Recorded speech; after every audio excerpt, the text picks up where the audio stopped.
जय हिंद, नमस्कार। मैं मोहन पाठक और आज हम बात करने वाले हैं उस युवा वैज्ञानिक की जिनका नाम है सत्यम सौरभ। सत्यम सौरभ ने न्यूक्लियर एनर्जी वेस्ट से तैयार कर दिया है लिथियम बैटरी, यानी कि इस पर इन्होंने एक रिसर्च किया है और उसकी अब जमकर तारीफ हो रही है। क्या है रिसर्च और कौन है युवा जो भागलपुर के साइंटिस्ट हैं, वर्तमान में अमेरिका में कार्यरत हैं, इनके बारे में हम पूरा डिटेल में जानेंगे। तो आप MPS हिंदी पर नए हैं तो चैनल को सब्सक्राइब करके हमारे साथ जुड़ सकते हैं डेली करंट अफेयर्स और न्यूज एनालिसिस के लिए, जो कि आपके UPSC या किसी भी वनडे एग्जाम में बहुत ही ज़्यादा फायदेमंद है। साथ ही साथ अगर आप सिर्फ जानकारी के लिए और सच्ची न्यूज के लिए हमारे साथ जुड़ना चाहते हैं तो चैनल को सब्सक्राइब कर लीजिए और बेल आइकन को दबाकर सारे अपडेट्स पाइए। तो चलिए बात करते हैं भागलपुर के 4 साल की उम्र में पिता को खोने वाले बिहार के बेटे सत्यम सौरभ ने। सत्यम सौरभ न्यूक्लियर वेस्ट से लिथियम बैटरी बनाने का फार्मूला ढूंढा है। कार्बन, हाइड्रोजन और ऑक्सीजन की मदद से ऐसा स्पंज तैयार किया है जो न्यूक्लियर एनर्जी से निकलने वाले खतरनाक वेस्ट को सोखकर एनर्जी में बदल देगा। इसका इस्तेमाल कहाँ किया जाएगा, अगर हम उसकी बात करेंगे तो इसका इस्तेमाल मोबाइल और इलेक्ट्रिक वाहनों में प्रयोग होने वाली लिथियम आयन बैटरी बनाने में होगा। यानी कि जिस प्रकार से हमारे यहाँ इलेक्ट्रिक वाहनों की बढ़ोतरी हो रही है, अगर ये बैटरी बन जाती है और ये मार्केट में आती है तो काफ़ी इसका फ़ायदा जनता को मिलने वाला है। तो एक जनव्यापी कार्य इन्होंने किया है। आइए उस पर और दृष्टि डालते हैं। इससे न्यूक्लियर एनर्जी के खतरनाक वेस्ट से पर्यावरण को बचाया जा सकेगा, जो हमारे स्वास्थ्य के लिए लाभदायक होगा। सत्यम के शोध से भारत को लिथियम बैटरी बनाने के क्षेत्र में बहुत बड़ी सफलता मिल सकती है।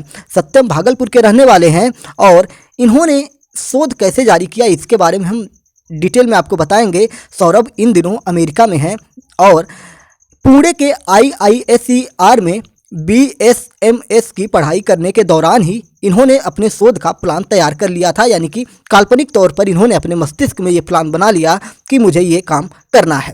और जो आदमी कल्पनाएं करता है और उस पर काम करता है वो सफल जरूर होता है, और वहीं सत्यम के साथ ऐसी कुछ घटनाएं घटे।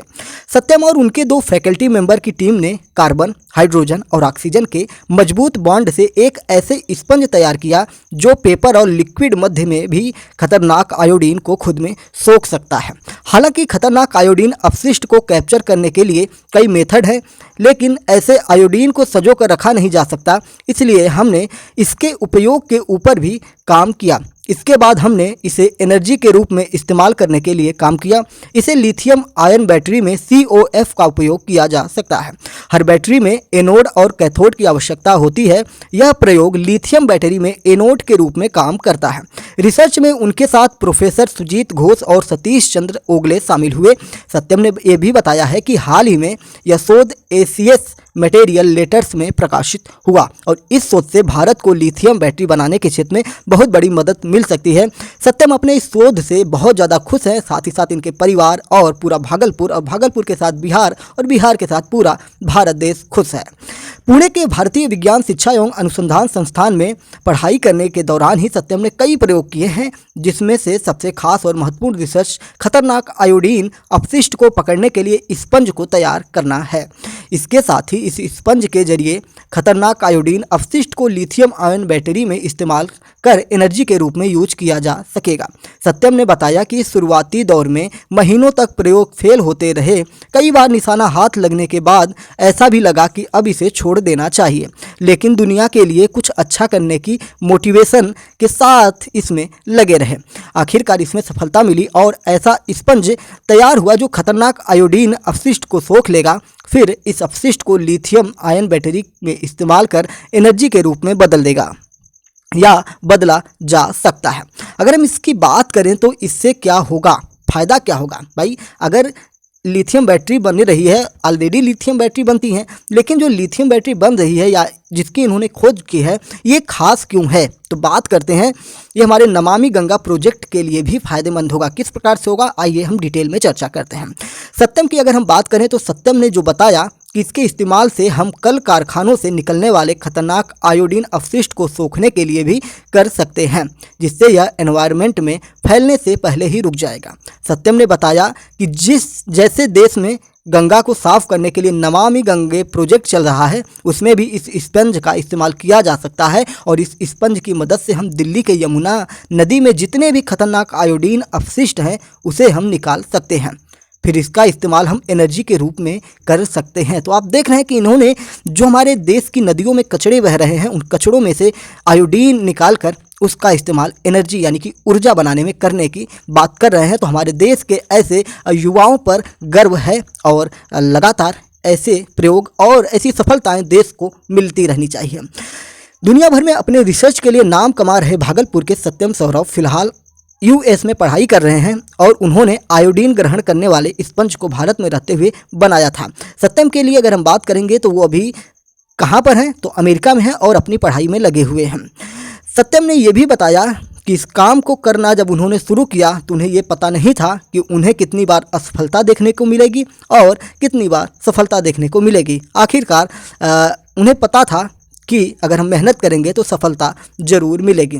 कई महीनों में 8 से 10 प्रयोगों की असफलता के बाद उन्होंने बताया कि उनको स्पंज को बनाने में सफलता मिली और इसके बाद इनकी खुशी का कोई ठिकाना नहीं था।